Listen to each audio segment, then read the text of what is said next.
नमस्कार, आप सभी का एक बार फिर से स्वागत हमारे चैनल में। दोस्तों, आज हम जानेंगे सीता नवमी क्यों मनाई जाती है, यह कब पड़ेगी और माँ जानकी के जन्म से जुड़ी पौराणिक कथा।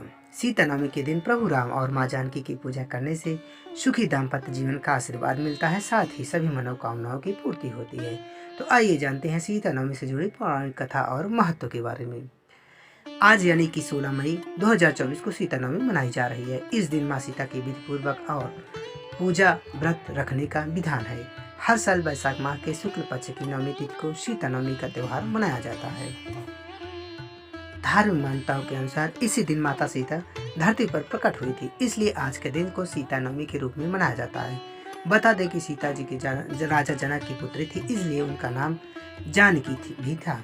सीता नवमी को जानकी जयंती के नाम से भी जाना जाता है। सीता नवमी का महत्व वैष्णव संप्रदाय में आज माँ सीता के निमित्त व्रत रखने की परंपरा भी है। आज व्रत रखकर श्री राम की मूर्ति सहित माता सीता का पूरे विधि विधान से पूजन करना चाहिए और उनकी स्तुति करके कहते हैं इस दिन को जो भी व्रत करता है उसे 16 महादानों और सभी तीर्थों के दर्शन का फल मिलता है। लिहाजा आज के दिन आपको लाभ अवश्य उठाना चाहिए। साथ ही माता सीता और श्री राम के मंत्र का 11 बार जप करना चाहिए।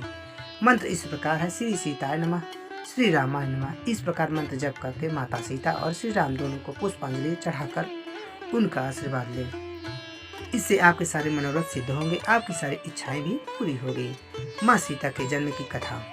पौराणिक कथा के मुताबिक मिथिला की धरती पर कई वर्ष तक पानी की एक बूंद भी नहीं पड़ी थी।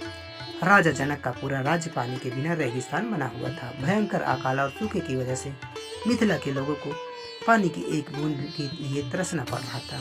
अपनी भूखे प्यासी प्रजा को देखकर राजा जनक जी विचलित रहने लगे।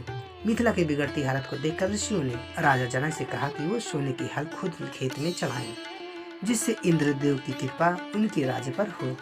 इसके बाद जनक जी ने हल से खेत जोतना शुरू किया, तभी उनका हल किसी बक्से से टकराया। फिर उन्होंने उस बक्से को बाहर निकाल कर देखा तो उसमें एक बच्ची थी। राजा जनक की उस समय कोई संतान नहीं थी, इसलिए उन्होंने उस बच्ची को गोद ले लिया और उसका नाम सीता रखा। राजा जनक की बेटी होने के कारण उन्हें जानकी जी भी कहा जाता है। इसके अलावा माता सीता को मैथिली और भूमिजा के नाम से भी पुकारा जाता है। दरअसल भूमि से जन्म के लेने की वजह से उनका नाम भूमिजा पड़ा। कहते हैं कि सीता जी के प्रकट होते ही मिथिला राज्य में जमकर बारिश हुई और वहाँ का सूखा दूर हो गया।